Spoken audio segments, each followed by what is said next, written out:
நயினார் நாகேந்திரன் வந்து திமுகவிற்கு விலை போய் பல நாட்கள் ஆகிவிட்டது. நயினார் நாகேந்திரன் வந்து அண்ணன் டிடி அவர்கள் கையில காலில் விழுந்து ஒரு அமைச்சராகி அவர் 3 வருஷம் அமைச்சரா இருந்தான்னு நினைக்கிறேன். அதோட அம்மா அவருடைய திறமையை பார்த்து அன்னைக்கு ஒதுக்கி வச்சவர் தான் அவருடைய அரசியல் வாழ்க்கையில் அதுக்கப்புறம் எந்த முக்கியத்துவமும் கொடுக்கவில்லை. இன்னைக்கு திரு எடப்பாடி அவர்கள் முதல்வரான பிறகு அதுக்கு மேல அவரோட கண்டினியூ பண்ண முடியாது பாரதிய ஜனதா கட்சியில போய் சேர்ந்தார். நயினார் நாகேந்திரன் இந்த தடவை திருநெல்வேலியில் தோல்வி பெறுவது கண்டிப்பாக உறுதி. அவருடைய அந்த 4 கோடி ரூபாய் கேஸ் ஏற்கனவே திமுகவின் கண்ட்ரோல்ல இருக்கு. 4 கோடி ரூபாய் ஏற்கனவே மாட்டி திமுக கிட்ட அந்த கேஸ் சிபிசிஐடில இருக்கு. இது எல்லாத்திற்கும் அவர் திமுக விலை போயிருக்கார். அவர் வந்து திமுக பத்தி பேசி ஏதாவது திமுக அமைச்சர் பத்தி பேசுகிறார். கடைசியா அவர் பேசின செந்தில் பாலாஜி பத்தி. செந்தில் பாலாஜி தான் அந்த கரூர்ல 41 பேர் கொலைக்கு காரணம் செந்தில் பாலாஜின்னு பேசினார். அத்தோட சரி அவர் திமுக பத்தி எங்கேயுமே பேசல. அவர் பேசுறதே தினம் வந்து எங்களை பத்தி தான் பேசிட்டு இருக்கார்.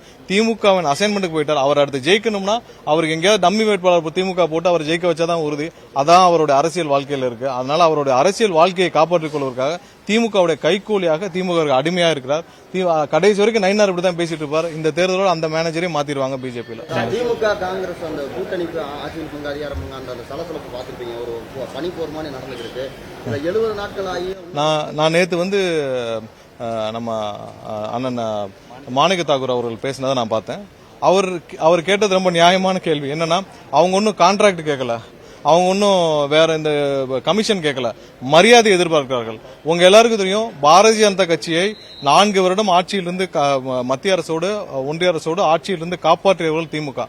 அந்த 2001 காலகட்டத்தில் அப்பதான் குஜராத் கலவரம் நடந்தது, என்ஐஏ சட்டம் கொண்டு வரப்பட்டது. அந்த கடுமையான காலகட்டத்தில் திமுக தான் பாரதிய ஜனதா கட்சியை காப்பாற்றியது. அத்தோட தமிழகத்தில் திமுகவுடைய அரசியல் வாழ்க்கை முடிந்திருக்கும். அதை காப்பாற்றியது காங்கிரஸ் தான். காங்கிரஸ் மட்டும் 2006 கூட்டணி வைக்கலன்னா திமுகவுடைய அரசியல் வாழ்க்கையே முடிஞ்சிருக்கும். அம்மையார் சோனியா காந்தி அவர்கள் தான் கடைசி வரைக்கும் திமுகவை வளர்த்து இந்த நிலைமை கொண்டு வந்தாங்க. 2006 தெரியும், அது மைனாரிட்டி அரசா இருந்துச்சு. அப்ப திமுக தலைவர் கருணாநிதி அவர்கள் என்ன சொன்னார்னா, நாங்கள் உங்களுக்கு அமைச்சரவையில் பங்கு கொடுக்கிறோம்னு சொல்லி தான் அந்த கவர்மெண்டே ஃபார்ம் பண்ணார். அதை கடைசி வரை திருமதி சோனியா காந்தி அவர்கள், அம்மையார் சோனியா காந்தி அவர்கள் அதை மன்னித்து விட்டுவிட்டார். ஆனால் பாமக தலைவர் ஐயா ராமதாஸ் தான் அதை பல தடவை அதை வந்து அடுத்தடுத்த பிரஸ் மீட்ல 2007-8 காலகட்டங்களில் மென்ஷன் பண்ணிட்டே இருந்தார். எங்களை எல்லாம் நம்ப வைத்து ஏமாத்தி விட்டார் கருணாநிதி. மைனாரிட்டி அரசுக்கு நாங்கள் தான் இருக்கிறோம்னு. அன்று மட்டும் திருமதி சோனியா காந்தி அவர்கள் நினைத்திருந்தால் அன்றே அந்த அரசை முடித்து கட்டியிருக்க முடியும். இப்பவும் சொல்றோம், காங்கிரஸ் மட்டும் இல்லை என்றால் திமுக எந்த காலத்திலும் ஆட்சிக்கு வரவே முடியாது. காங்கிரஸ் கொடுக்கும் அந்த 10-12% முற்றிலும் அப்படியே வந்து சிறுபான்மையினருடைய வாக்குகளுக்காக காங்கிரஸை வைத்திருக்கிறார்கள். காங்கிரஸ் தான் திமுகவிற்கு அரசியல் வாழ்க்கையை கொடுத்தவர்கள். அப்படி இருக்கும் காங்கிரஸ்காரர்கள் இன்னைக்கு மரியாதையை மட்டும்தான் கேட்கறாங்க. அவங்க கமிஷனும் கேட்கல, கான்ட்ராக்டும் கேட்கல. உங்களுக்கு தெரியும், போன உள்ளாட்சி தேர்தலில் காங்கிரஸ்காரர்கள் யாரும் மறந்துருக்க மாட்டாங்க. தொகுதி பங்கீடுன்னு கொடுத்து எத்தனை இடத்துல சேர்மன் வைஸ் சேர்மன் கொடுத்தாங்க. ஏதாவது ஒரு இடத்துல இவர்கள் திமுக எங்கெங்கெல்லாம் காங்கிரஸுக்கு சேர்மனும் வைஸ் சேர்மன் கொடுத்தாங்களோ அதே இடத்துல திமுகவே வந்து வேற போட்டி வேட்பாளரை நிறுத்தி அனைத்து காங்கிரஸ் வேட்பாளர்களும் தோற்கடித்தார்கள். இப்ப 1 வருஷம் 2 வருஷம் நடந்த உள்ளாட்சி தேர்தல் தான் பேசிட்டு இருக்கோம். எல்லா இடத்துலயும் காங்கிரஸுடைய கவுன்சிலர்களை திமுகவை போட்டி வேட்பாளர் நிப்பாட்டி தோற்கடிச்சார்கள். அதே மாதிரிதான் இப்ப கடந்த சில நாட்களாக நடக்கும் பிரச்சனைகளை பார்த்து அங்க திமுக தலைவர்கள் அனைவரும் ஒன்று சேர்ந்து இந்த முறை காங்கிரஸ் கூட்டணியில் திமுகவுடன் இருந்தால் அனைத்து எம்எல்ஏக்களையும் கண்டிப்பாக திமுகவினர் தோற்கடிப்பார்கள் என்பது அங்க இருக்கிற தலைவருடைய பேச்சா இருக்கு. சும்மா வந்து ராஜகண்ணப்பன் அவர்களும் தளபதி அவர்களும் சும்மா பேசல. திமுகவுடைய தலைமை என்ன சொன்னதோ அதை பேசியிருக்கிறார். அவங்க ஒன்னும் சும்மா பேசல, அவங்க மனசுல தோன்றதை பேசல. திமுகவில் அப்படி யாரும் எல்லாரும் மனசுல தோன்றதெல்லாம் பேசிட முடியாது. திமுகவுடைய தலைமை என்ன சொல்லுதோ, திமுகவுடைய தலைவர் என்ன சொல்லியிருக்கிறாரோ அதை தான் பேசியிருக்கிறாரு. இந்த முறை கண்டிப்பாக திமுகவினர் காங்கிரஸ் கட்சியினர் அனைவரும் எப்படி பாமகவை ஒழிச்சு கட்டினார்களோ அதே மாதிரி காங்கிரஸ் கட்சியும் அவங்க கூட்டணியில கூடயே வச்சு அனைவரையும் தோற்கடிப்பார்கள் என்பதுதான் அங்க இருக்கிற வர்ற தகவல், அங்க இருக்கிற செய்தி. கண்டிப்பாக இதற்கு காலம் தான் பதில் சொல்ல வேண்டும். இல்ல, எல்லாத்துக்கும் காலம் தான் பதில் சொல்லணும். என்ன நடக்குன்னு நான் இப்ப இருக்கிற நிகழ்வுகள், எங்களுக்கு வரும் தகவல்கள் கண்டிப்பாக திமுக கூட வைத்து துரோகம் செய்வதில் வல்லவர்கள் திமுகவினர். இப்ப இருக்கும் சூழ்நிலையில் கண்டிப்பாக காங்கிரஸ் கட்சியினர் அனைவரையும், ஏன்னா தொண்டர்களின் மனநிலை மாறி இருக்கு. நிறைய பேட்டிகள் அண்ணன் மாணிக்க தாக்கூர் அவர்களோட இருந்த தொண்டர்களுடைய பேட்டிகள்லாம் எல்லாம் பார்த்தோம்.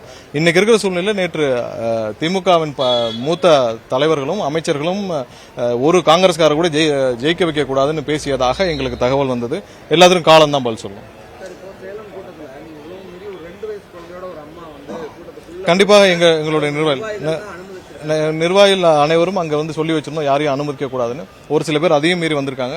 கண்டிப்பாக முழு கட்டுப்பாட்டோட இவ்வளவு வாலண்டியர்ஸோட கண்டிப்பா பொதுமக்களுடைய பாதுகாப்பை மட்டும்தான் வந்து செஞ்சுட்டு இருக்கோம். வர்ற கூட்டங்கள்லயும் நாங்க இன்னும் கடுமையாக பொதுமக்களுடைய பாதுகாப்பை மட்டுமே குறிக்கோளாக கொண்டு செயல்படுவோம்.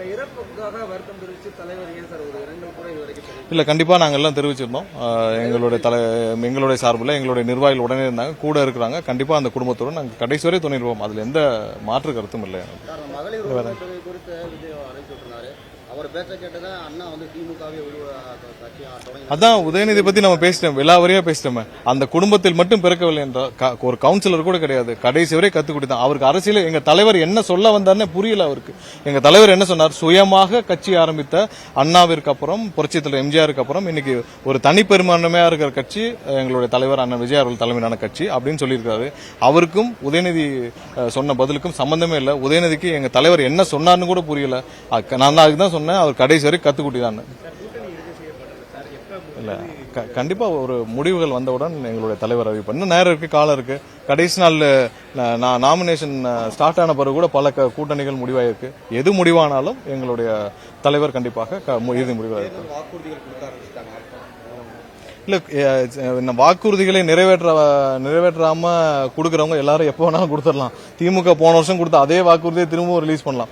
நாங்கள் கொடுக்கும் வாக்குறுதி 100% எங்களுடைய தலைவர் நிறைவேற்றும். எங்களுடைய தலைவர் ஆட்சி வந்தவுடன் ஒரு குறிப்பிட்ட நாட்களுக்குள் நிறைவேற்றும் வாக்குறுதிகளாக இருக்கும். அது என்ன டைம் லைனோட சேர்த்து கொடுப்போம். சும்மா போற போக்குல திமுக மாதிரி நீட்டு ரத்து செய்வோம், டாஸ்மார்க்கே மூடுவோம்னு போற போக்குல கொடுத்துட்டு அப்புறம் கடைசி வரைக்கும் மக்களை ஏமாற்றும் ஒரு வாக்குறுதிகளா இருக்காது.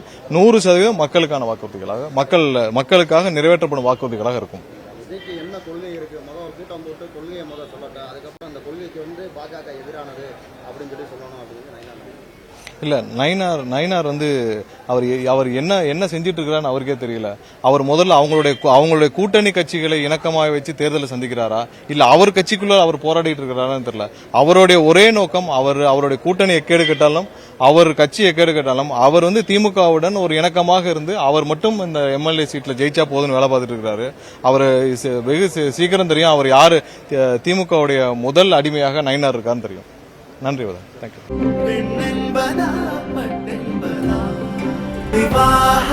மணப்பெண்ணின் பிரத்யேகமான திருமணம் விவாஹா தி சென்னை சில்க்ஸ்.